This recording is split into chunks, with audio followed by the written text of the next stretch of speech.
Let's finish. West Ham 3, Spurs 2. Now let's get the boring disclaimer over and done with. It was only a friendly, but you know what? I still enjoyed it. 47 minutes of it. I enjoyed the first half and 2 minutes in the second half. But West Ham have won 3-2 in the third pre-season friendly. It was Spurs' first pre-season friendly, just for context. And to be fair, West Ham, I mean, when the lineups come out, it looked like a very strong team from Spurs and West Ham team. We're missing quite a lot of our players at the minute, like Gerd and Paqueta, Kerr. They're still in London, undergoing their sort of schedule. They just returned from their holidays for the international break. So when the teams come out, I was thinking, we're going to struggle in this one. But we played quite well in the first half, actually. I think it had a nice, healthy balance for West Ham of the defensive side of things. I thought our counter-attacking football was really good. And we made it 1-0 through Danny Ings. To be fair, it was a game of set pieces. All 4 goals coming from corners, essentially. But the ball came in, it got cleared out, got put back to Jared Bowen on the right-hand side, clipped it to the back post, a bit like he did for Emerson, really. Ball to the back post, Danny Ings sort of snuck in there. We've got the sort of transplant Trezeguet up front for West Ham at the minute. He snuck in front of Porto and got his head on it. Good goal by Danny Ings, good ball by Jared Bowen.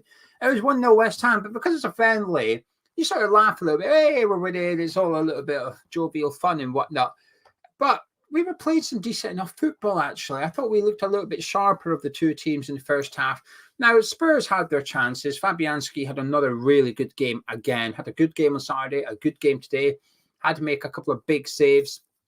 But we made it 2-0 through Mubama. This time we had a corner on the other side of the pitch. Fornals took it quickly to Emerson. Very short corner. And I think it's possibly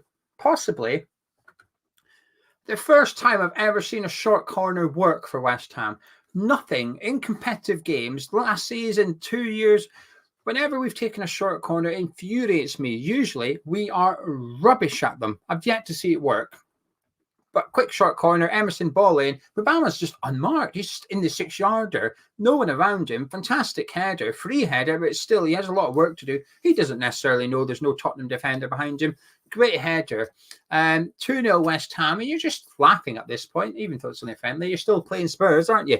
So 2-0 West Ham. Now, like I said, in the first half, West Ham played, I thought it was a 4-4-2. Again, I'm not reading much into it. The formation is going to get a little bit of attention from West Ham fans. Obviously, on Saturday, we start with a back three. Does that mean that's a plan? I was hesitant then to read anything into it. And it's the same again today. I'm just reluctant to believe that this is how we're going to be playing. I think it's just a case of personnel being available, that he wants to play Ings and Mubama up front because we've got 2 strikers that need game time. Simple as that, really. But I thought we played some all right football. Where was it great? Not really. But it was sort of prime David Moyes in the first half, which is sit back a little bit and go counter-attacking. And we were looking good on the break. I thought Jared Bowen had an excellent first 45 for us. I thought Fornals and Emerson were linking up down the left-hand side well. Potts had another decent showing in the first half there. Defensively, we're finding off a couple of dangerous balls in from Tottenham that were bouncing in and around our 6-yarder, but nothing that caused Fabianski too much problems. A couple of good saves, one from Solomon in particular. On another day, Tottenham might have had a penalty, but it's a friendly. I don't really care. So I was impressed with what I seen in the first half, actually. I was pretty pleased. Now, what I will say, it's another bit of a disclaimer.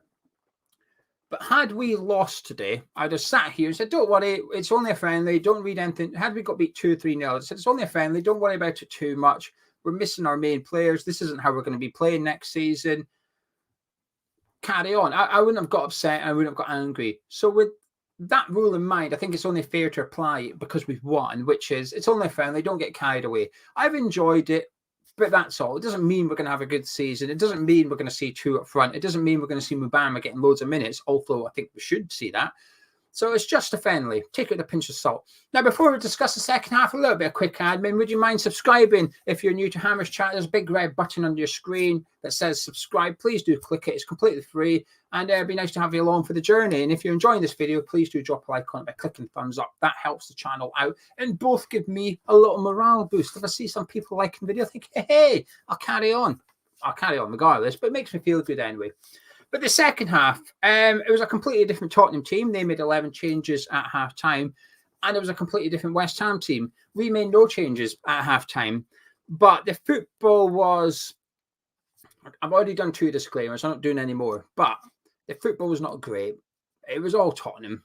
The whole half was all Tottenham, bar one incident, which we scored from. From the restart of the second half to the full-time whistle, it was just one-way traffic. We were camped in our own box. We struggled to get out of our box. I obviously struggled to get out of our half. We didn't get out the half. 2 or 3 occasions we crossed the halfway line. That was about it. It was very defensive from us. It was, if it was a Premier League game, I'd be delighted about the result in the second half, going from 2-0 up to 2-2 with that football on display. I'd be pretty angry about it. But it's not a Premier League game, so I can shrug it off a little bit. But it wasn't really enjoyable to watch. It wasn't the best football in the world, but it is only pre-season. It's about fitness, but it's about mark sharpness. The people that we need to score, which is our strikers, all got a goal. Mubama got one, Ings got one, Scamacca got one. The people that we need to get the assists, probably, Jared Bowen, Emerson, Fornals, they all got the assists. So in terms of David Moyes will be buzzing from that. David Moyes will walk away thinking, fantastic, that's exactly what I needed. A strong run out against a strong opposition. We've won. The players that need to get a confidence boost has got one. The youngsters, Mubama, Laying, Potts, all started, good minutes under their belt, was able to put on Luis Yao, George Earthy, Sawyer, Chester's, youngsters got onto the pitch as well. That today was perfect for David Moyes, I think. And I think it was probably a good practice match in regards to how I think we might see us play next season. Now, while I've just dismissed it at the start by saying you can't read too much into it, what we've seen in this overall, which is us sitting back and trying to play counter-attacking football, the style, rather than the formation, the style, I think that's what we're going to see next season. I think we will go a bit more defensive. At one point during the game, we had 26% possession or something. We've seen it. We've seen that last season, and I think we'll see it again next season. So in regards to how we went about playing, I think that is what we will see next season. And that's why the second half was a bit, it's not fun. It's not enjoyable. But Spurs got to go back through a corner from the right-hand side, came in. I can't remember who it was. Someone knocked it down. Lo Celso volley, a really good goal, a really good finish from Lo Celso, to be honest with you. Low and hard through Fabianski's legs. Nothing Fabianski can do about it. It's 5 yards away or something. It would have been an incredible save had he got to it, but he didn't. So it's 2-1 West Ham at this point. Not too long later, Udogie scored to make it 2-2. Again, another corner. Now, he had just done a really impressive run about 5 minutes prior down the left-hand side. He looked quite good, actually. Out of all the Tottenham players, he's the one that probably impressed me the most from that left-back position in the second half. But ball in from the right-hand side again. I think it might have been Davies. It was a left footer that took it because it was an in-swinger. Udogie was being marked by Scamacca. Udogie moved 2 or 3 yards forward. Scamacca didn't budge. Flick on into the back. Just looped inside the back post. Nothing Fabianski can do about that one either. It's on Scamacca, this one. This one is on Scamacca. It just doesn't move. He just does not move an inch. 2-2. It was all Spurs. It continued to be all Spurs. But suddenly, it was a bit of a break from West Ham. Won it in the middle of the pitch, falls to Fornals. He's got 2 touches, essentially. That's all he's got before he's closed down. One to move the ball. The other one is a pass into Scamacca's feet. It's a fantastic ball by Fornals. Great first touch by Scamacca, take him away from the Tottenham defence, put him in behind the Tottenham defence. He's through on goal. He's got a lot to do still. Really can't finish. Poor goalkeeping. I think the keeper could do a bit better from Spurs. But West Ham are 3-2 up. Scamacca's got his goal, redeemed himself from his previous error. And then the game sort of just fizzled out a little bit. It was sort of pot shots from Tottenham and just trying to do something. They came close to scoring on other occasions, with Richarlison hitting the bar in the second half as well. But all in all, a good win for West Ham, a confidence boost. You know, we've enjoyed our trip to Australia, gone out there. That's a scored, 9 goals in 2 games. We'll take that. There's been a bit of entertainment. The West Ham fans out in Australia will have enjoyed that today quite a lot as well, I'd imagine. 50,000 people there. It sounded like the fans enjoyed themselves. West Ham songs constantly coming through the video from start to finish, not the £5 video from the club. That broke. So you couldn't hear it or see anything on that one. So in the first half, when West Ham was scoring goals, you weren't allowed to watch it. You paid your £5 and you got delivered a black screen. Maybe a little bit of buffering now and again, but generally you didn't really get much. But what you could hear was loads of West Ham fans singing all the songs. And it wasn't just 1 or 2. It was a whole the variety of songs was coming through. It's really pleasing to hear that, because we've got a lot of Australian subscribers on this channel that often comment and stuff about how they're looking forward to this. I hope they've had a brilliant time. 9 goals in 2 games to witness. Scamacca scoring, Mubama scoring is really pleasing as well. But yeah, I'm happy enough with what I've seen today. I think like I said, the second half, the football was not great, but it's only a friendly kind of thing. But like I said, when you look at what we've seen last season and what we've seen pre-season, there's a similarity there. So it's hard not to think that this is how we're going to be playing next season, this sit-back, counter-attacking football. But we are missing. I think when we were trying to, I quickly counted how many players that played today, or started today rather, would start against Bournemouth in the Premier League. Probably 4 of them: Fabianski, Zuma, Emerson, and Bowen. You can make a case for Fornals or Ings maybe, but that's it. We're missing most of our players. We haven't signed, even without any new signings, we're probably only going to see 4 of those start. You know, Sufal, Gerd, Souček, Ben Rama, Antonio, those players are still to come into the team. But happy days. Individual performers. My man of match is Emerson, by the way. I think Emerson was great again today. He played really well on Saturday against Perth at left wing back. Today he played as a traditional left back. I thought he had another really good game.